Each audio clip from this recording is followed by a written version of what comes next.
Thank you very much for joining us today on the program Healthy Living. My name is Adesuwa Osa-Owage. Today we want to look at food hygiene as a panacea to good and quality living, to a healthy living. A lot of us do not know that what we take in can actually make us ill or make us sick or even kill you if you're not careful. So, some food may also make us very ill, very sick, that you have to spend quite a lot of money trying to get yourself healed. But if you know what to do about food, how to take care of your food, perhaps you may also be able to live a quality and good life so that you can also be impact in your society, because when you're well, then we will have a healthy nation. But when you are ill, the other person is sick, and everybody is like that, then the nation, of course, will be sick. So, join me today as I welcome the Chief Environmental and Health Officer at the Ministry of Health here in Edo State, Mr. Frank Inenemo. It's nice to have you join us again today. Thank you, the adorable Adesuwa. Yes, and I know you're ready to give us everything that we need to know about food. It's always my pleasure being here. Okay, so we want to look at food safety as a panacea to healthy living. Now, let's start with the word food. What is food? Okay. Food essentially substances living organisms eat to nourish the body, give energy and all that, repair worn out tissue, derive essential nutrients. Okay, so the urge to eat is basic in every individual. You also agree with me that it's better to have food and don't need that food than to need the food and you don't have the food, because the urge to eat is basic in all, and then it overrides every other interest when you are deprived for so long from eating food. Every other, it overrides it. So food is important. If you go back again to what we were told or taught in primary school, there are three essential whatever of life. You have basic essential whatever of food, clothing, and shelter. And food comes uppermost. Talking about food in the life of man. Food in society. Now, with regards to food in the life of man, food is usually the celebration of happy moments. It's also in times of sorrow and sadness, people eat to take solace. Okay? The type of food you eat confers some element of status. Where you go to eat and how you are served, it also confers some status. Okay? Again, you will agree with me that you use food to influence people. You also can use food to seek attention. You run a home, you are a mother, I know. Sometimes your children can want attention from you and they tell you they don't like this particular food. Exactly. And they will be so vehement, you start begging them to eat. And again, food in the life of man, sometimes you remember the happy moments. You ate a particular food that you love most. You know, food is too basic. Well, as pleasurable as eating might sound or appear to be, it could be a very terrible, a very hazardous experience when food is not safe, when the quality of food is in doubt, the source of the preparation of that food is questionable, then the individual is at risk. And that is why people suffer from a number of foodborne illnesses, and as well as food poisoning, and even death as a result of consuming food that are unwholesome. Okay? Okay. We'll go into that. Now let's look at food again, talking about food. Are there food that are wholesome and food that are not wholesome? Like there is this thing called junk food. What is the effect of that junk food? What is junk food and what is the effect of junk food? Okay, today we are not looking at the nutritional aspect of food. No, but let's just the aspect of nutrition, food. Junk food, yes, fast food. Well, if wholesome food? If the source of preparation, manufacturing is hygienic, it could be okay. But note that. Are we going to call that wholesome food? Yes, if it's hygiene, if the source, the preparation, yes, those who handled it, the preparation, the serving, and all that, those who vended it, if the source is wholesome, that is safe, yes, there are control of all environmental conditions that would have led to the contamination of that food. If all that are taken up, well, junk food, from the hygienic point of view, from public health perspective, is safe. But if you want to look at it from the nutritional angle, we're not going to look at the nutritional angle. Looking at it from the nutritional angle, that becomes a different issue altogether. We will look at it some other time. Now let's take a look at the concept of food and food hygiene and food safety. Good. Food hygiene. Hygiene simply means the preservation, the science of the preservation of life.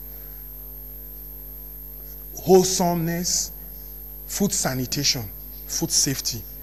It means the systematic control of all environmental conditions in a manner that food meant for human consumption have not been contaminated by microorganisms, pests, rodents, and poisonous chemicals at all stages, from point of when it was being grown, harvested, transportation, market for sale, preparation, handling, and serving. So from where it is being prepared, from point of growth or harvested till that point, the systematic control of all these environmental conditions, that there is no contamination at any of these stages. What could possibly contaminate this food? Oh, I've talked about microorganisms. I've talked about rodents. Yes. Well, recently you heard about recent outbreak of Lassa fever in some part of Nigeria. Of course, rodent is the vector. And Lassa fever itself, which has no, okay, let me not say no cure, but can only be managed, is made transferable by means of the rodent vector on food. So rodents, even dogs, stray animals, can as well also transfer contaminants that can contaminate this food, and it becomes a problem to man. So why food hygiene? Why food hygiene? We are trying to protect consumers, purchasers, from illnesses, which I'm going to list in course of this presentation, from illnesses that may be due to consumption of unsound food. You are also talking of preventing the sales of food items that might be inferior in value to that which the purchaser thinks he's buying. You are preventing adulteration. You are also preventing the consumption and sale of food that can appear or that can be distasteful. For example, you see a loaf of bread containing strands of hair. Of course, that can even generate, it can generate nausea in you.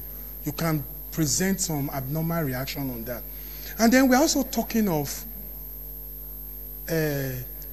ensuring that imported and exported food items are safe for consumption. Then don't also forget that we are also talking of livestock, protecting the livestock of any country, from diseases that might be spread, by the flesh and products of diseased animals, like foot and mouth disease.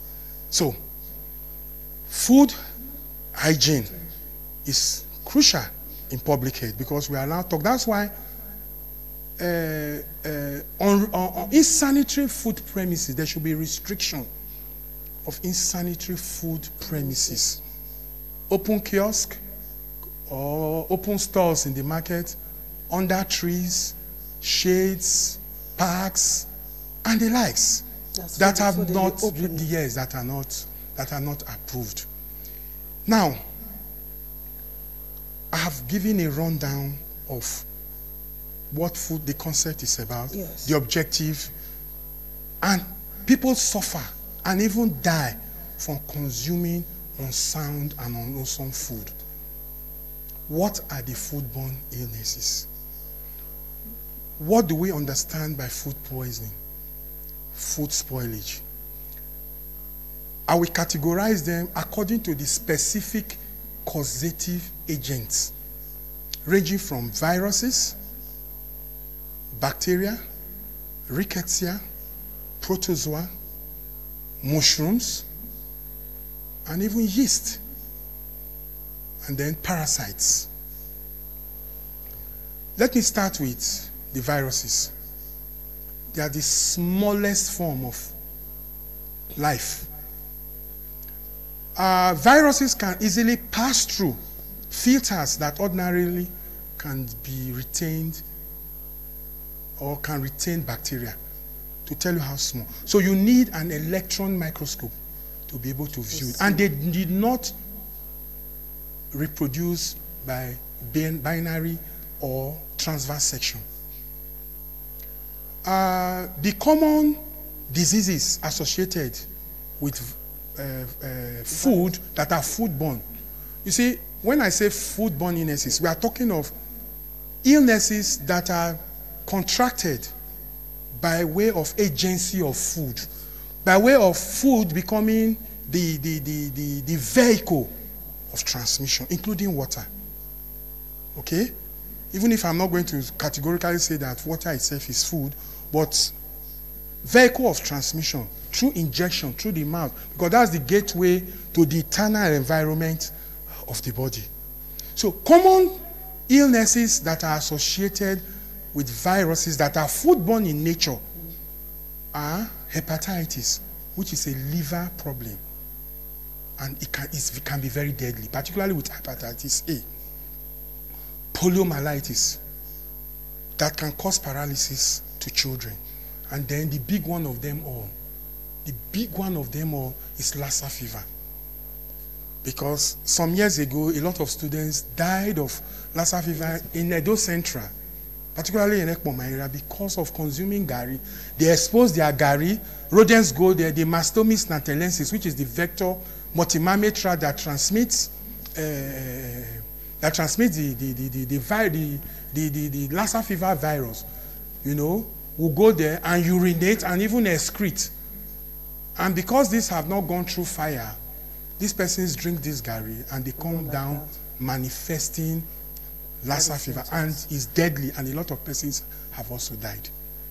We also have rickettsia. Rickettsia can be seen with the ordinary, I'm talking of the specific agent now. Rickettsia can be seen with an ordinary microscope. Okay? It's an in-between, it's an organism between viruses and bacteria. So the common illness that is associated with rickettsia through food is known as Q fever. Then we also have bacteria, bacterium 1, bacteria plural. Oh, it's wide.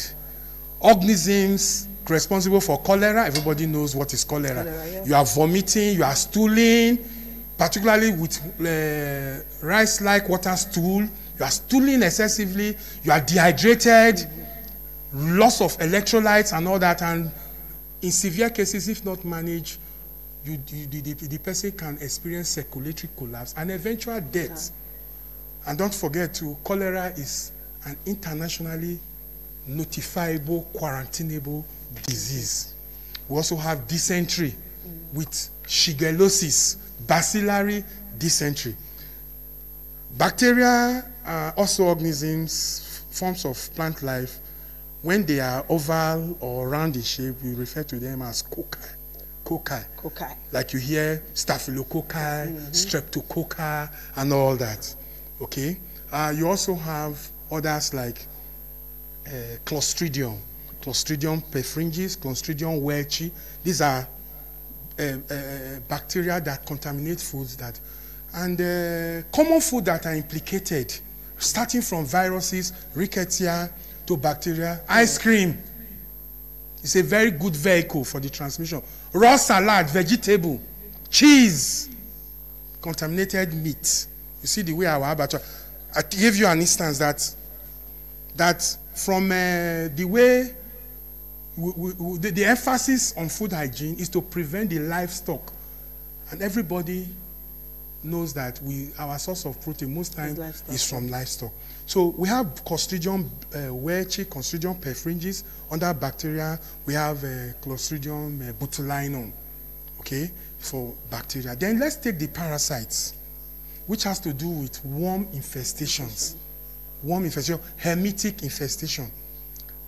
You do a rectal swab of a normal healthy human being, you will see evidence of ascariasis. Ascaris lubricoids, roundworm. Worm, nice worm, ascariasis. Almost every healthy individual you see, evidence of ascariasis.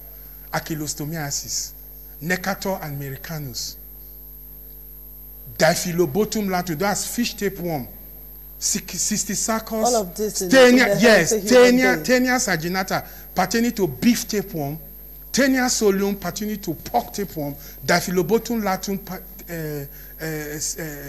pertaining to fish tapeworm, and the effective form of Taenia saginata. And we have all of this in a healthy human being. You can have them. You can have them. They do have it. And endoparasites, they are there as endoparasites. Unlike the, what do you call it? The bacteria we talked about just now that form spores and produce toxins. Perhaps those spores can later be killed by heat. When a normal human being have all of this, what are the symptoms? What do they feel? There will be irritation. Abdominal pain is there. You will see somebody be eating very well, and the food they will say, they share for your body because there's parasite. And those parasites can also cause ulceration of those endoparasites, those worms, can even cause ulceration of the intestine. How do we eradicate all those from the human body? The person has to go to the hospital to be properly diagnosed. They do a rectal swab on him or her. It's taken to the lab and further analyzed, and then it's detected, and the person is given some drugs to expel them. Better still, you properly cook your meat. Very well. We are not even talking of the other ones now, like schistosomiasis, that affects the bladder, that makes one to be urinating blood, and sometimes you will be and you get that from snail, and the person will even be thinking that he has gotten one of the STIs. So you must cook your snail very well. You cook your snail very well. You cook all your meat very well. You cook even your fish. I'm a lover of fish. I eat fish a lot. I make sure the fish is dried, very dried. Okay? Then you now talk of the mushrooms, the modes, the mucor, the rhizophus. These are micro-free living organisms. They are chlorophyll, but they can tolerate wide range of temperature. That's why if you cook rice now, you cook a pot of rice or you make eba, don't also forget that food are also organic substance. That's why they can grow microorganisms. So you cook your pot of rice now, you cook your plate of you make your plate of eba, you cover it and leave 2-3 days and cover it. By the time you come back, you see some powdery, cottony patches, colorless. Already on it. Leave your bread for some time. Those are some kind of mushroom. So that natural. Then you have among them mucor, penicillium. They produce what you call mycotoxins. They cause food spoilage. And then the yeast, very useful in the food processing industry, but they can cause food spoilage, and damage the sugar content of any food on a food item. You asked me about food safety, food safety now. Food safety, talking about the quality. I just talked about the action of microorganisms on food. The quality now will be talking of the maintaining the constituents, not reducing the value. Microorganisms have a role to play. These mushrooms, and particularly with poisonous mushrooms, they are poisonous, so not all mushrooms are edible. You have the mucor, they produce mycotoxins that can be very terrible when they are consumed. When so don't also forget that apart from the microorganisms, your weevils, you know, can attack your rice, can attack your. So it will also cause spoilage by reducing the quality and possibly the quantity of food. So whereas foodborne illnesses, you know, exist by reason of these organisms, we also have the problem of food poisoning. Food poisoning. When you hear food poisoning, it's not like that somebody has criminally want to go either put love potion or go and put something that will kill somebody. Well, of course, that can happen and cause the issue of the put for tapia for food. From an epidemiological point of view or standpoint, what I mean by epidemiological is the study of disease distribution amongst human population against the background of the total population and the search for the determinant factor of that disease. So, from an epidemiological or public health standpoint, food poisoning will be looking at the sudden occurrence of group of illnesses among individuals who have consumed one food or more food in common. And it could be very, very explosive. What do I mean? Let's take, for example, a school hostel. Let's take, for example, there is a popular mama put somewhere. Everybody who went there to buy food that morning or that afternoon or that evening all came down with all kinds of clinical manifestation of other fever, severe abdominal pain, sometimes diarrhea, sometimes accompanied with vomiting, severe vomiting, slow pulse rate, and in severe cases, if not managed, the persons may come down with even circulatory collapse and eventual death. What are the types of food poisoning? Yep. We have the metallic or the chemical food poisoning, where dangerous chemicals mistakenly find their way into food. And let me say this, but I don't want to frighten you. The common lipstick women use and you eat, I'm sorry, I don't want to create tension. The common lipstick can cause food poisoning when you consume it. The lipstick is for external use. You put it on your lips, isn't it? Yes. And you see food, and you are eating food. And it goes there, and your body can react. You don't even know the content of that lipstick, which you have rubbed on your lips. So that's in itself. But that's on a lighter note. But it's serious. It's serious. Because some lipstick can actually make you cough.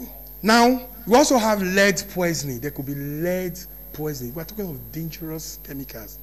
Arsenic, those are chemical. Tin, yes. Aluminium, they find their way into food. In fact, you are an Esan woman married to a Bini man. The best pot to cook is the ahe made of clay. Yes. You tell me, madam, tell me, you go to the market and you buy very shiny pot. Beautifully made, shiny. You like it. Lovely pot. Yes. Over time, you use my seasoning. Let me not use call it other. Of course, we use seasoning. There's reaction, chemical reaction under heat. All those shiny things, where do you think they've gone to? I'm asking you. If you're a woman, so the best pot to cook is the ahe. That's why life expectancy then was very high, higher than what we are experiencing now. Coupled with the fact that because of pressure of city life, yes, you cook one food today. Sometimes unfortunately, you know that the wahala of BDC now has made us to return back to what life used to be. Instead of cooking food 1 month inside the freezer, where it will lose us its nutritional value, you keep it. That time you forget that's what maybe you are looking for another thing. This particular soup is still here. You want to start to eat it. Now the reaction of your seasoning and that aluminium pot, because we're talking of chemical food poisoning, over time, I'm not saying na. Binima say they no more buka me anoye, they no bukevi. So over time, you have built up. And then when you are now in your, don't also forget, you are not getting younger. We are not getting younger. The cells are getting weak. The rate at which the cells could metabolize it, break it down, those things, and get them eliminated from the system. As you get older, it's weakening with age. And then when you are now 40-something, 50-something, you come down with some terrible, you say it's Emiyawa's son. The night people have started again. So we are talking of chemical food poisoning. So those are, I'm not saying people should not use their, I'm just giving you the typical, with the typical scenario. Don't you ask yourself, why is it that life expectancy used to be more then than what it is now? Okay. That's one. Then we now have what we call the bacteria food poisoning. The bacteria food poisoning. Well, we have talked about, I can't remember, I mentioned salmonella just now, but salmonellosis, botulism, Clostridium perfringens, Clostridium welchi, Staphylococcus aureus, those are the organisms and all that, that results in bacteria food poisoning. They form spores. In addition to the formation of spores, they produce mycotoxins, endospores, endotoxins, that cannot easily be destroyed by heat. Even with bacteria, bacteria are categorized into 3. You have the psychophilic bacteria that is cold living, so cold loving. So under your fridge and your freezer, they can still thrive. They can still thrive very well. In your freezer and your fridge, psychophilic bacteria. Mesophilic at room temperature, they are producing, they are doing what they are doing. They are everywhere. There's nothing you can do about it. So what do we do to get thermophilic of bacteria, out of our system? Of course, what do we do to eradicate all of these bacteria and all of that from our homes, from our refrigerators? It's cleanliness. Cleanliness, starting from whoever is even the food handler. We're going to talk about them later when we'll be looking at the solution to all these. When we'll be talking of some of the characters let's talk about some of these characters of this hour. Let's talk about that a bit now. How do we get them out? How do we make the environment, the home, healthy? The food preparation premises safe. The food preparation. Okay, let's start from home. So let's start. No, that is you start from the house. Okay. That is the masquerade will start from the home before going outside. A lot of persons are not qualified to prepare food. Ask me how and why. Okay, just hold on. Some of them, okay. You're watching the program Healthy Living on ITV, and I think by now you should be sending in your calls to ask Frankie Nenemo some questions, because he has said a lot. He has said so much in the last 30 minutes, so it's about time you start to ask him questions. I know you want to ask plenty of questions. Our number is still the same. 053 okay, I'll get that number. 052-290-571. I was almost going to call my number out there. So it's 052-290-573. It's at 573-571. You can use either, or use the one on your screen right away. So just give him a call. Ask him all the questions you need to ask. Don't call me later to ask me. Nenemo is the expert here, so call him and let him give you all the answers to your questions, because if you call me after now, I may not be able to give you answers to all of these health questions. So Frankie Nenemo is the man to catch. So Mr. Frank, let's go on. So now. We eat food to nourish us, isn't it? Of course. And not to be a source of danger. But most of the time, you see that. Let me start with this. See, a lot of persons are not qualified to prepare food. I don't know if you have visited, gone to any occasion or party. You see those party planners and caterers using tissue paper to start with. I've seen it a lot. See, you don't know the person who had used that cutlery had tuberculosis, and you are using tissue paper to clean the plate and to serve another guest. Of course, when it gets to that stage, no matter the hunger in me, I back out. Yes, I leave. I just said that. That's because you know. Yes, I just that's back because out. you know. Now let's educate the man out there who does not know. You are not so wrong. It should be, or you go to a restaurant, because at peak period their utensils are exhausted. They just wash the plate and the thing is dripping, and they are using it to serve you food. I mean, that's absurd. It's unusual. It's unacceptable. So let's come to those people who are handling the food.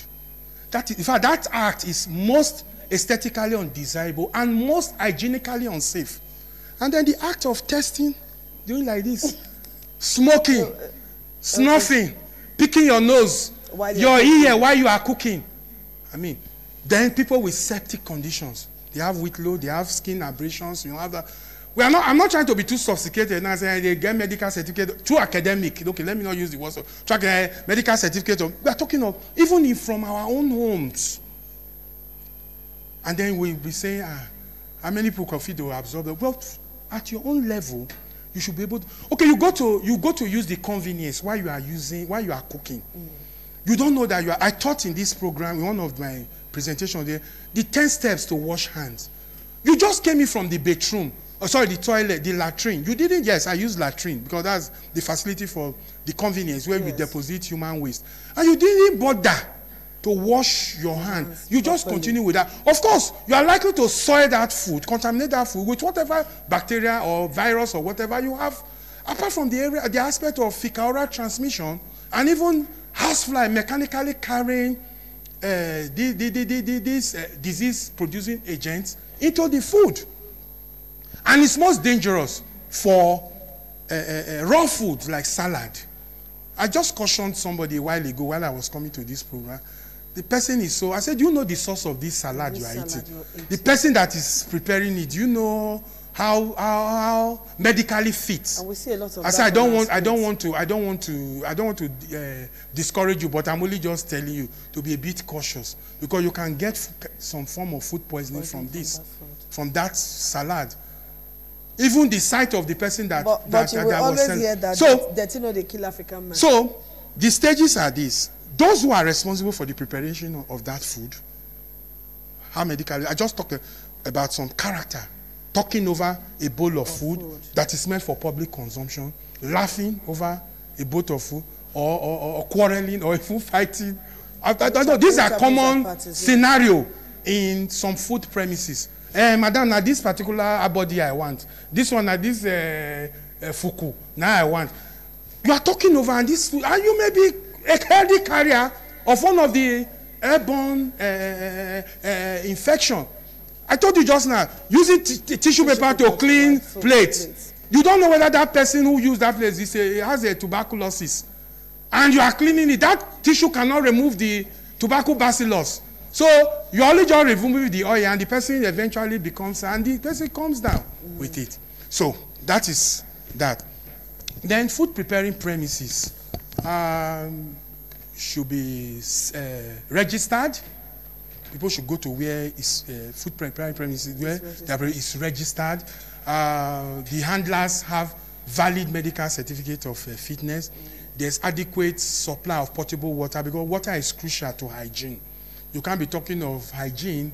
One of the enabling factor will be water.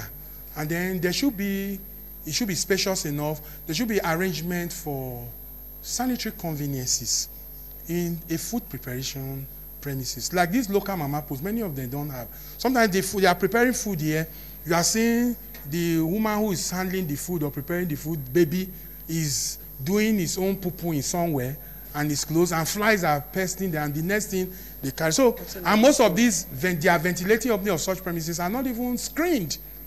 So, and then, when the fly just perch on your food, you just cut that aspect away and say, that aspect, that lie. By transverse or binary fission, you only just reduce the quantity of your food. That bacteria has multiplied within several millions of that bacteria have multiplied within a single of an eye, and you will still get it. So it would even be better you didn't even reduce the quantity by cutting some side of it away out of it.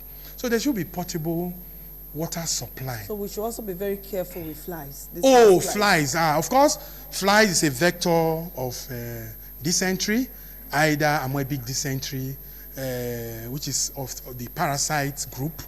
So protozoa. Yes, protozoa. The group of protozoa, the amoebic histolistica, and then flies also transmit cholera mechanically by carry the Vibrio cholerae that is responsible for the disease to man via agency or carrying of the disease agent from the source, which is pit latrine or wherever that there was open defecation, yes, and then carried to the source of food. And then, in fact, a whole lot. The abattoir, we talked about meat and meat products earlier in terms of viruses, bacteria, and all that. The standard of the abattoir must be raised in terms of universal best practices. I'm not talking here as an official of Ministry of Health. I'm talking in my capacity as a public health person and a public health educator to educate people. So the standard of the abattoir, where our meat and meat product, and the way they transport these meat, yes, I mean the standard, the quality of the transportation needs to be improved. And there are a lot of requirements for an ideal. And if I don't know if you have ever visited, a prototype of an ideal abattoir is small. Mr. Frank, It's small. You get that. Here a bit. Hello, good afternoon, caller. Good afternoon. Good afternoon. Ma, I called from can you speak up a bit? I can't hear you. I called to ask the question. Okay. Yeah. It was all about when I'm not hearing what you're saying. Don't cut. We've lost that. I can't really hear. I can't hear this caller. If you can speak up a bit, please. I honestly can't hear you. I'm finding it so difficult to hear you now. Hello? Hello? Please, when you call, try to speak up a bit. We have our phone numbers on your screen, 0522905573, and the other one is 07083654320. Okay, so use any of those numbers to reach us. All right, Mr. Franklin. Yes, as I continue, then we should try as much as possible, not even in only food preparing premises, to exclude rodents from our immediate environment. They are highly peri-domestic. A day is going to come. We are going to talk about rodents. You can easily get rid of rodents in the house, but I worry about the flies because you don't know how they get in. That's why your ventilating openings must be screened. I want to think that as you are screening for mosquitoes, you are indirectly also screening for house flies, particularly with house flies. Okay, so rodents, they are very terrible. In fact, I'm going to devote another day where we'll talk more about rodents and rats. Okay, apart from the diseases they transmit. Let's quickly pick this call. Hello, good afternoon, caller. Yes, good afternoon. Who am I speaking with, please? Oh, we lost that call. All right, the numbers are there on your screen. Just give us a call. The network seems we seem to be having problems with the network this afternoon. So just keep calling. You may be lucky to be able to reach Mr. Frank. All right, let's go on, Mr. Frank. Yes, I was talking of the flies, dangers associated with rodents and other vectors. Rodents, apart from the diseases they transmit, okay, they are very destructive to properties, and they can cause food spoilage. Can you imagine you having your loaf of bread leftover you ate, and as a student you thought of eating it the following morning, and only for you to get the part of it has been chopped off by rodents, or you come to discover that some cockroach have decided to do some feasting inside the loaf of bread where you have proposed, and you just say, oh, and then you now say, oh, I not get money, I'll be poor student. You go ahead to eat it, and then the next thing is that you start coming down with all that, and then they are terrible. They could even bridge cables, and can result in fire outbreak. Okay, they can even be destructive to your furniture, and even to your textiles, and even to your money and to your certificate. So they are not even, apart from the aspect of food hygiene. And when they urinate, that's why it is good. Let me also say this. All right, it is good for you to eat any of your canned food. You wash it. Okay. Because you don't know whether rodents have gone there to urinate. You don't forget they are mammals. So they manifest all the characteristics of even human beings. And their urine can be very, very terrible. So what you do is to ensure that you wash, make sure you wash your tin. Particularly with the juice you take, or the malts and the other soft drinks that you take. That point where you put your mouth directly, it's not enough to use your cloth. You must wash with water, because your cloth can only remove the dust, but I may have not have removed the microorganisms. So with moisture from your mouth, by the time you are now consuming, and all moisture and temperature inside you, multiplication comes, and those disease-producing ones will start to manifest. All right, for the purpose of emphasis, Mr. Frank, can we just do the benefit of food hygiene again? Okay. Let's just do the benefit so that all the benefit, yes, know what to do. The benefit is to, one, prevent the sale, the consumption, and the purchase of eating unsound food. Prevent the purchaser, the consumer, from illnesses that might be due to the consumption of unsound food. Prevent the sale and consumption of food that are suspected to have been adulterated. You want to buy yam flour, for example. It has been mixed with cassava flour. You, as the purchaser, thinks you are buying yam flour, or you are buying plantain flour. It has been adulterated. Not knowing too that for men who drinks palmy, you say, this is not correct palmy. They have mixed a lot of saccharin and sugar and water for you to take. That's adulteration. So you are save the trouble of consuming food that either would have been adulterated or will be inferior in value to that you think you are buying. Let's again look at the issue of buying beef. You run a home, madam, you go to market, you think you are buying beef, don't know that they are selling beef, their cow meat, don't know that they are selling donkey to you. So you are said for the purpose of emphasis. So that's why I'm going down now, emphasizing. And culturally, donkey meat is not acceptable in our environment here. Then you're also talking of food that might be distasteful. We've talked about a situation where a loaf of bread is containing strands of hair. I don't know whether you have ever seen that type of thing. There have been instances where even soft drinks, some popular soft drink, you come and see some terrible things, particles inside. It becomes distasteful. You are protecting the livestock of a country. We also, livestock, the food, they are food animals. The bovines, the goats, the cows, the cattle, the sheep, and all that. Apart from the dog, not everybody eats dog. I remember I didn't talk about the parasite that is associated with dog, which has to do with Echinococcus granulosis, the hydrated cyst, which is a type of tapeworm that is associated with dog. So you are protecting the livestock of a country from diseases, illnesses that might be spread by the flesh and products of other disease animals. Like, let me start to mention some of those diseases that are zoonotic. Zoonotic because they affect the animals, and they can also be transferred to man. Yes. Okay? So, for example, zoonotic disease, tuberculosis is a zoonotic disease.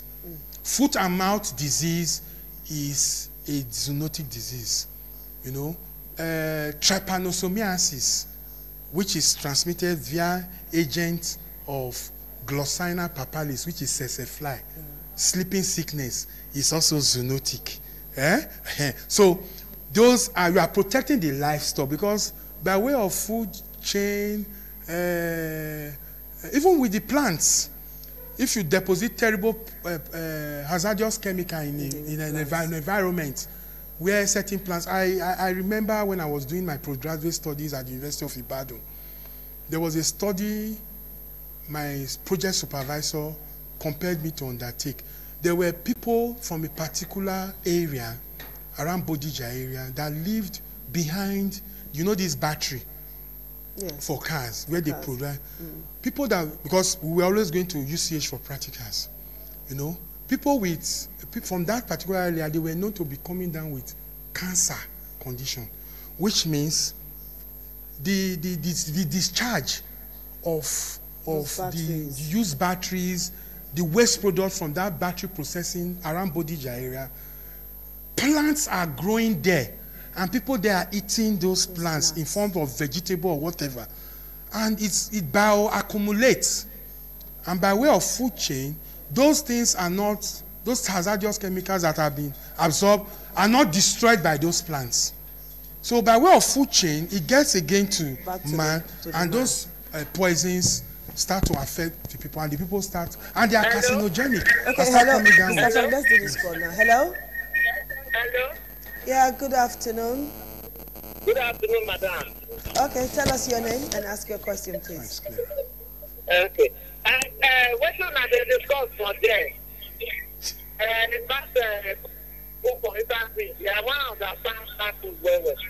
Okay, thank you too. What we did. I will ask your question.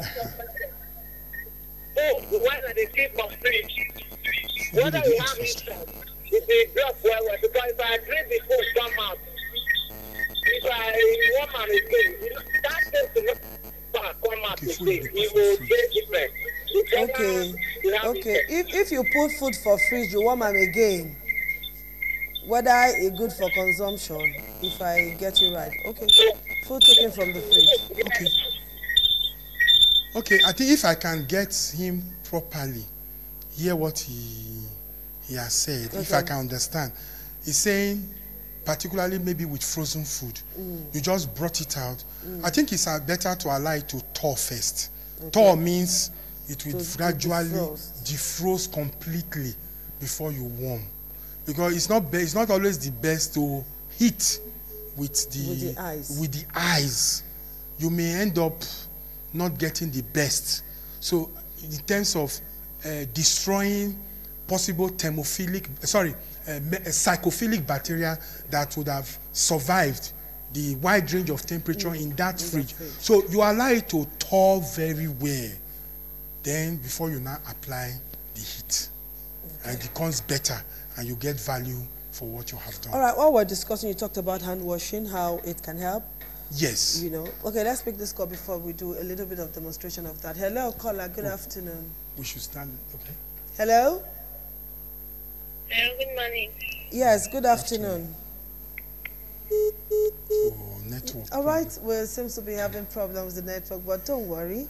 We'll get by. I'm sure you are getting some education from this topic. You really have to. And I know that a lot of us do not know how to wash our hands. Hello, good afternoon. Good afternoon, sir. Yes, madam. Thank you very much for Oga Frank for your lecture. Okay. I want to particularly advise that this program should be held every time, and you should put it as like a flyers, handbills to go to market women to educate them on the dangers of this thing. Because for instance, I used to see people, like I live in the Kobahi, area. I see women selling beef. Sometimes in the evening, you see flies pecking on them. They be using their thing to make it. It's very unhygienic and it's unacceptable. So thank you, and I encourage you to for the program. Thank you very much. Thank you very much. We appreciate. That's heartwarming, really heartwarming. Yes, that we really appreciate what we've done. Yes. Okay, so Mr. Frank, before the next call will come in, a lot of us don't know how to wash hands. And you know, let's talk to the women now, those who handle food. Like what you just said. Yes, because the problem really starts from the food handlers. Let's look at how to wash our hands, because you cannot tell when nature will call. You might just be in the middle of cooking and then nature will call. What do? It is a response that you have to give answer to, or a call that you must give response to. So, Mr. Frank, can you just quickly... You're already demonstrating it. It's like you're already used to it. So, yes, I would have... we got some education from you the other day. So, let's just do a little bit of hand washing. Essentially, there are basically 10 steps. 10 steps. Yes. 10 steps. And you need to take your time.